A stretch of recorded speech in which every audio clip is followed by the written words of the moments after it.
الحمد لله الذي أرسل رسوله بالهدى ودين الحق يظهره على الدين كله ولو كره المشركون أشهد أن لا إله إلا الله وأشهد أن سيدنا محمدا عبده ورسوله اللهم صل وسلم وبارك على سيدنا محمد وعلى آله وأصحابه ومن تبعهم بإحسان إلى يوم الدين أما بعد فيا عباد الله اتقوا الله حق تقاته ولا تموتن إلا وأنتم مسلمون. Dalam kesempatan kita berada di hari Jumaat yang baik dan tempat yang baik lagi mulia ini, marilah kita bersama-sama menzahirkan ketakwaan kita kepada Allah Subhanahu wa taala dengan sesungguhnya di dalam menjalankan segala perintah dan meninggalkan semua larangannya. Hanya dengan ketakwaanlah kita akan mendapat kebahagiaan hidup di dunia ini hingga ke akhirat kelak.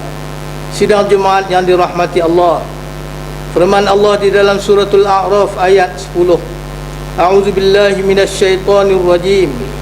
Walaqad makkannakum fil ardi wa ja'alna lakum fiha ma'ayish qalilan ma tashkurun. Maksudnya, sesungguhnya kami telah menempatkan kamu sekalian di muka bumi dan kami adakan bagi kamu di muka bumi sumber penghidupan. Amat sedikitlah mereka bersyukur.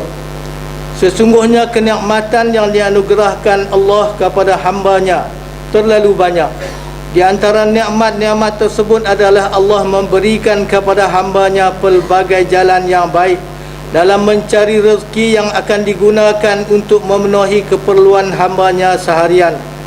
Seorang hamba yang soleh apabila mereka dikurniakan kenikmatan berupa sesuatu yang baik dan halal, maka mereka akan memuji Allah dan bersyukur di atas anugerah yang diberikan kepada mereka.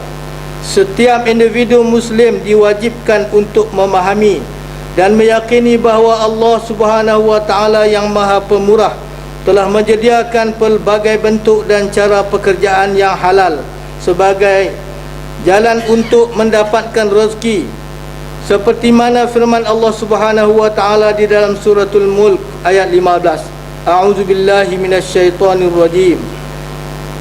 Walladzi ja'ala lakumul arda dhalulan famshu fi manakibiha wa kulu min rizqihi wa ilaihin nusyur.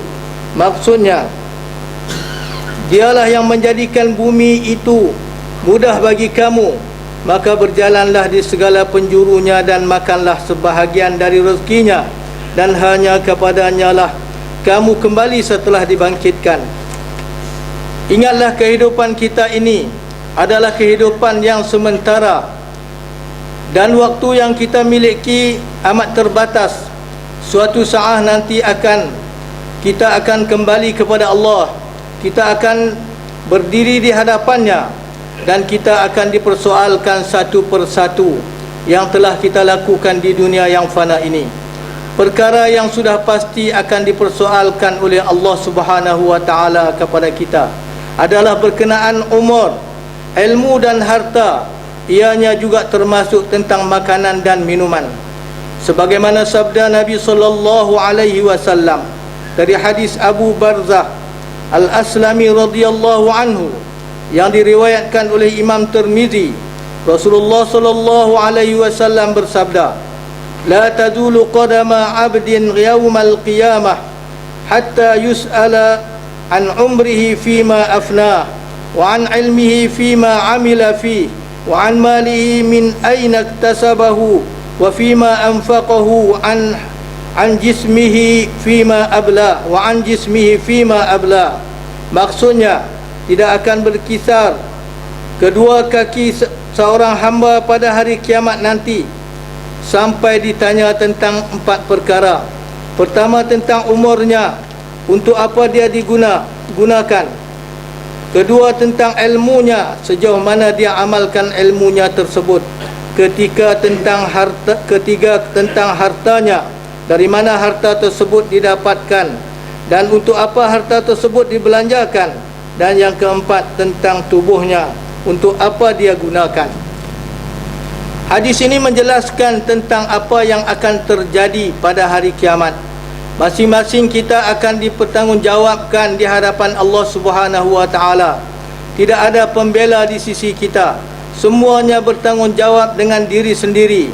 Tidak ada yang bergantung harap kepada kedua ibu bapanya, walaupun dahulu ibu bapanya mungkin orang yang besar, mempunyai kedudukan.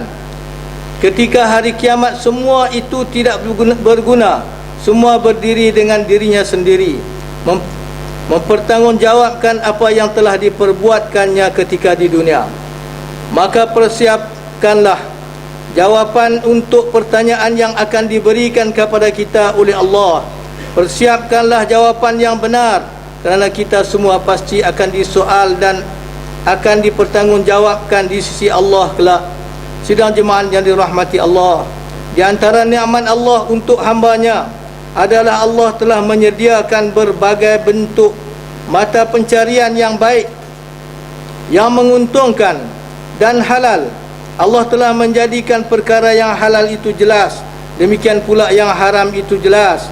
Dari Nu'man bin Bashir radhiyallahu anhu, beliau mengatakan, aku mendengar Rasulullah sallallahu alaihi wasallam bersabda, innal halala bayyinun wa innal harama bayyinun wa bainahuma mushtabihat la ya'lamuhunna katsirun minan nas faman ittaqa syubahat istabra'a li dinihi wa 'irdihi wa man waqa'a fi syubahat waqa'a fil haram karra'i yar'a hawla al-hima yushiku an yarta'a fi ala wa inna likulli malikin hima ala wa inna himallahi maharimuh ala wa inna fil jasadi mudghah idza saluhat salahal jasadu kulluh wa idza fasadat fasadal jasadu kulluh ala wa hiyal qalb. Hadis riwayat Bukhari dan Muslim. Maksudnya, sesungguhnya yang halal itu jelas dan yang haram itu juga jelas, namun di antara keduanya ada perkara-perkara yang syubhah, yakni samar-samar antara halal dan haram, yang tidak diketahui oleh kebanyakan manusia, sama ada halal atau haram. Oleh itu, sesiapa yang menjaga dirinya dari segala yang syubhat itu, maka sesungguhnya ia memeliharakan agama dan kehormatan dirinya. Dan sesiapa yang terjatuh dalam perkara syubhat, kemungkinan ia terjatuh ke dalam haram, seperti seorang pengembala yang mengembala di sekeliling kawasan larangan, maka dikhawatiri binatang-binatang ternakannya akan masuk dan makan rumput dalam kawasan larangan itu. Ketahuilah, sesungguhnya bagi setiap raja ada kawasan larangan, dan kawasan larangan Allah ialah segala yang diharamkan olehnya. Ketahuilah, sesungguhnya dalam jasad manusia ada seketul daging. Jika baik seketul daging itu, baiklah seluruh jasad, dan jika rosak, maka akan rosaklah seluruh jasad. Ketahuilah, seketul daging yang aku maksudkan itu ialah hati. Sidang Jumaat yang dirahmati Allah, dari hadis di atas kita dapat mengambil beberapa ketetapan dan panduan. Pertama, yang halal dan yang haram adalah jelas dalam Islam. Penetapan halal dan haram adalah di dalam Islam adalah terang dan jelas. Setiap butiran yang halal dan yang haram terkandung di dalam Al-Quran dan Sunnah. Oleh demikian, setiap umat Islam perlu mengetahui, sekiranya berasa was-was dalam, maka hendaklah merujukkan kepada pihak berkuasa agama dan para ulama untuk mengetahui apa yang halal dan apa yang haram. Lebih utama untuk melakukan rujukan tersebut ialah para pengeluar dan para peniaga, kerana kesilapan mereka akan turut membabitkan orang lain dalam menikmati makanan atau barangan yang haram atau tidak halal. Halal atau tidaknya suatu makanan dan barangan itu bergantung kepada dua faktor. Pertama, zat makanan dan barang itu sendiri hendaklah tidak tergolong dalam perkara yang disinarai haram oleh syarak. Kedua, cara memperolehinya. Dan barang tersebut, sekalipun zat suatu barang itu halal, namun jika diperolehi dengan jalan riba, penipuan dan sebagainya, maka ia adalah haram di sisi syarak. Panduan kedua dari hadis di atas, jauhilah yang syubhah di persimpangan antara yang halal dan yang haram. Tersebut terdapat yang samar-samar, yang belum pasti statusnya apakah ianya halal atau haram. Perkara syubhat ialah perkara yang diragui halal dan haramnya. Langkah terbaik menurut Rasulullah SAW ialah dengan meninggalkannya. Ketiga, kaitan penjagaan halal dan haram dengan hati. Di penghujung hadis tadi Rasulullah SAW menyebutkan tentang hati dan pengaruhnya terhadap perlakuan manusia, sama ada baik atau buruk. Apa kaitan hati dengan konsep halal dan haram yang disebutkan di awal hadis? Persoalan ini dapat dijelaskan dengan dua tafsiran. Pertama, kesedaran untuk menjaga halal dan haram bergantung kepada hati. Hanya orang yang memiliki hati bertakwa dan takutkan Allah akan memerhati makanan atau barangan yang digunakan adakah halal atau haram. Adapun orang yang fasik dan memiliki hati yang kotor, baginya tidak penting sama ada rezeki yang dinikmatinya halal ataupun tidak. Yang penting adalah memenuhi selera dan nafsunya. Kedua, bersih dan sucinya hati berkaitan dengan makanan dan penggunaan barangan yang halal. Jika seorang itu senantiasa melazimi yang halal, akan terjagalah hatinya. Akan tetapi jika ia mula terlibat dengan yang haram, akan kotor dan rosaklah hatinya. Apabila rosak hatinya, maka rosaklah amalannya dan rosaklah akhlaknya. Dari hadis ini Nabi SAW memberi pengajaran yang jelas tentang bagaimana sikap kita ketika berhadapan dengan permasalahan yang masih samar. Baginda bersabda, barang siapa yang menghindari suatu yang syubhat itu, berarti dia telah membersihkan diri untuk agama dan kehormatannya. Dari sini kita mengetahui untuk memperolehi kehormatan diri dan agama ianya hanya diperolehi dengan cara menjauhkan diri dari perkara yang masih samar, iaitu syubhat. Apabila seorang bermudah-mudah sering menganggap remeh permasalahan syubhat, maka suatu hari nanti ia akan terjatuh pada perkara yang sudah jelas keharamannya. Sidang jemaat yang dirahmati Allah, pemahaman dalam permasalahan rezeki yang halal merupakan suatu yang sangat diperlukan untuk hidup di zaman sekarang ini, di mana begitu banyak perkara yang samar dan haram. Wajib bagi seorang Muslim, kita wajib menjaga kehormatan dan agama kita, sehingga ketika kita berjumpa dengan Allah Subhanahu wa taala, kita dikenal sebagai orang yang menjauhi perkara-perkara yang haram. Dari Wabishah bin Ma'bad radhiyallahu anhu, ia mengatakan, aku mendatangi Nabi SAW, baginda bersabda, jita tas'alu 'anil birri wal ismi, faqultu walladhi ba'athaka bil haqq ma ji'tuka as'aluka an ghairihi, faqala albirru man syaraha lahu sadruk wal ismu ma haka fi sadrik wa in aftaka anhu an-nas. Hadis riwayat oleh Imam Ahmad. Artinya, apakah engkau datang untuk bertanya tentang kebaikan dan dosa? Aku menjawab, demi yang mengutuskan dengan kebenaran, tidaklah aku datang menemuimu ya Rasulullah SAW kecuali untuk bertanya tentang hal itu. Baginda bersabda, kebaikan itu segala sesuatu yang membuat dada terasa lapang, sedangkan dosa adalah sesuatu yang terasa meragu jiwamu, meskipun orang-orang mengatakan hal itu kebaikan. Sidang jemaat yang dirahmati Allah, contohilah para sahabat Nabi SAW, baik kecil maupun besar, tua ataupun muda, kerana mereka sangat memberi perhatian terhadap permasalahan ini. Mereka meneliti keinginan yang sangat kuat untuk menjaga kehormatan dan agama mereka dan mempersiapkan diri untuk hari perjumpaan dengan Allah Subhanahu wa taala kelak dengan cara menjauhkan diri dari hal-hal yang diharamkan. Ya Allah, peliharalah kami dan jauhkanlah kami dari memakan yang haram, kerana Nabi SAW bersabda, kullu jasadin nabata min suhtin fannaru aula bihi. Setiap daging yang tumbuh dari sesuatu yang haram, maka nerakalah yang pantas untuknya. Semoga Allah senantiasa melimpahkan taufik dan inayahnya kepada kita sekalian, bahagia dalam hidup ini dengan ridha-Nya. Barakallahu li wa lakum fil Qur'anil azim wa nafa'ani wa iyyakum bima fihi minal ayati wadh-dhikril hakim wa taqabbala minni wa minkum tilawatahu innahu huwas samiul alim.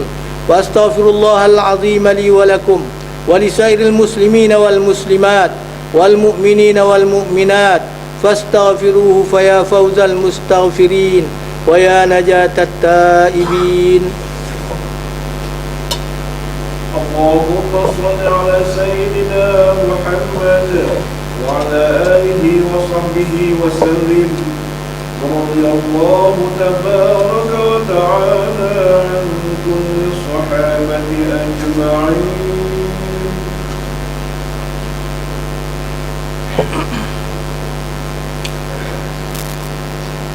Alhamdulillahilladzi anzala ala 'abdihi al-kitaba wa lam yaj'al lahu 'iwaja qayyiman liyunzira ba'san shadidan min ladunhu wa yubashshiral mu'minina alladhina ya'maluna as-solihat anna lahum ajran hasana. Wa asyhadu an la ilaha illallah wahdahu la syarika lah wa asyhadu anna Muhammadan 'abduhu wa rasuluh. Allahumma salli wa sallim ala hadzal nabiyyil karim Muhammadin wa ala alihi wa ashabihi ajma'in. Amma ba'du, fa ya ikhwanal muslimin, ittaqullaha subhanahu wa ta'ala haitsu ma kuntum wa'lamu anna Allaha bima ta'maluna basir. Sidang jemaat yang dirahmati Allah, sekali lagi saya berseru diri saya dan tuan-tuan para jamaah sekalian, marilah kita sama-sama mempertingkatkan iman dan takwa kita kepada Allah Subhanahu wa taala walaupun di mana kita berada, kerana sesungguhnya Allah Subhanahu wa taala itu Maha mengetahui dan Maha melihat segala perbuatan dan amalan kita, sama ada zahir maupun batin. Mudah-mudahan kita senantiasa berada di dalam rahmat peliharaan Allah Subhanahu wa taala. Amin ya rabbal alamin. A'udzu billahi minasyaitonir rajim. Innallaha wa malaikatahu yusalluna 'alan nabi ya ayyuhalladzina amanu sallu 'alaihi wa sallimu taslima. Allahumma salli 'ala sayyidina Muhammad wa 'ala ali sayyidina Muhammad kama sallaita 'ala sayyidina Ibrahim wa 'ala ali sayyidina Ibrahim wa barik 'ala sayyidina Muhammad wa 'ala ali sayyidina Muhammad kama barakta 'ala sayyidina Ibrahim wa 'ala ali sayyidina Ibrahim fil 'alamin innaka Hamidum Majid. وارض اللهم عن الخلفاء الراشدين ساداتنا أبي بكر وعمر وعثمان وعلي وعن بقية الصحابة والقرابة والتابعين ومن تبعهم بإحسان إلى يوم الدين. اللهم اغفر للمؤمنين والمؤمنات والمسلمين والمسلمات الأحياء منهم والأموات إنك سميع قريب مجيب الدعوات وقاضي الحاجات. ربنا اغفر لنا ولإخواننا الذين سبقونا بالإيمان ولا تجعل في قلوبنا غلا للذين آمنوا ربنا إنك رؤوف رحيم. اللهم إنا نسألك أن تؤيد الإسلام والمسلمين وأن تعلي بفضلك كلمة الحق والدين وأن تشمل بعنايتك وتوفيقك مولانا الملك المعتصم بالله محب الدين سلطان الحج عبد الحليم معظم شاه ابن المرحوم سلطان بدلي شاه. اللهم امنحه الرشاد ووفقه للسداد وأصلح به العباد والبلاد واجعل التقوى له خير ذات إنك رؤوف رحيم جواد يا لطيفا بالعباد يا أرحم الراحمين. اللهم أعز الإسلام والمسلمين وأذل الشرك والمشركين وأهلك أعداءك أعداء الدين. اللهم أهلك الكفرة والمبتدعة واليهود والنصارى والمشركين الذين يصدون عن سبيلك ويقاتلون أولياءك. اللهم خالف بين كلمتهم وشتت شملهم وفرق جمعهم وزلزل أقدامهم وفل حدهم ونكس أعلامهم ورد كيدهم على نحورهم وأنزل بهم بأسك الذي لا ترده عن القوم المجرمين. اللهم انصر إخوان المجاهدين في فلسطين. اللهم انصر إخوان المجاهدين في العراق. اللهم انصر إخوان المجاهدين في سوريا. اللهم انصر إخوان المجاهدين في مصر. اللهم انصر إخوان المجاهدين في كل مكان وفي كل زمان. اللهم انصرهم على عدوك وعدوهم اللهم انصر إخوان المجاهدين في كل مكان وأصلحهم وأصلح ذات بينهم وانصرهم على عدوك وعدوهم. اللهم يا منزل الكتاب يا مجري السحاب يا هادم الأحزاب اهزمهم وانصرنا عليهم. اللهم اجعل الدائرة عليهم. اللهم أرسل العذاب عليهم. اللهم أخرجهم عن دائرة الحلم واسلوبهم مدد الإمهال وغل أيديهم وأرجلهم واربط على قلوبهم لا تبلغهم الآمال. يا عظيم السلطان يا قديم الإحسان يا دائم النعم يا باسط الرزق يا كثير الخيرات يا واسع العطاء يا دافع البلاء يا سامع الدعاء. ربنا ظلمنا أنفسنا وإن لم تغفر لنا وترحمنا لنكونن من الخاسرين. ربنا آتنا في الدنيا حسنة وفي الآخرة حسنة وقنا عذاب النار. عباد الله إن الله يأمر بالعدل والإحسان وإيتاء ذي القربى واليتامى وينهى عن الفحشاء والمنكر والبغي يعظكم لعلكم تذكرون. فاذكروا الله العظيم الجليل يذكركم واشكروه على نعمه يزدكم واسألوه من فضله يعطكم ولذكر الله أكبر والله يعلم ما تصنعون. أقم الصلاة.